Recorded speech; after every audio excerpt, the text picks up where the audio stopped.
this with this question. The mountain which you seem to be avoiding is hostile ground right now, and not just the mountain. The government is struggling with its popularity. As the president's principal assistant, how are you working to change that perception of Kenyans? And more so those who are... Did you say that the mountain is restive? Yes.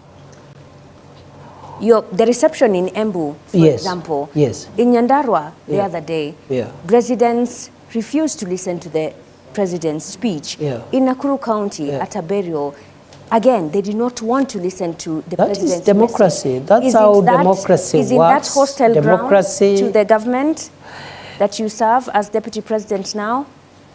You see, there is a difference between running governments and being popular. Those are two different things. And for me, a leader should be least worried about popularity. The worry of a leader should be their pace and focus on transforming the lives of the people.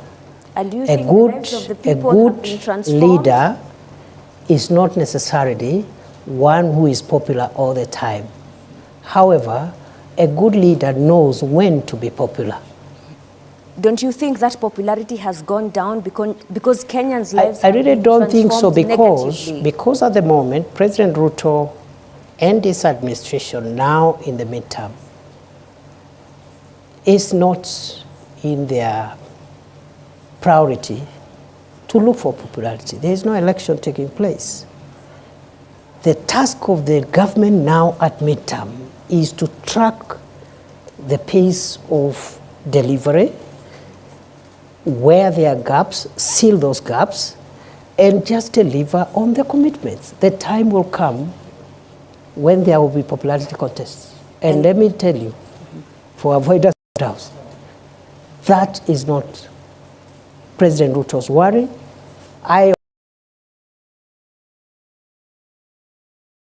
Now, we'll lose it, time will elapse.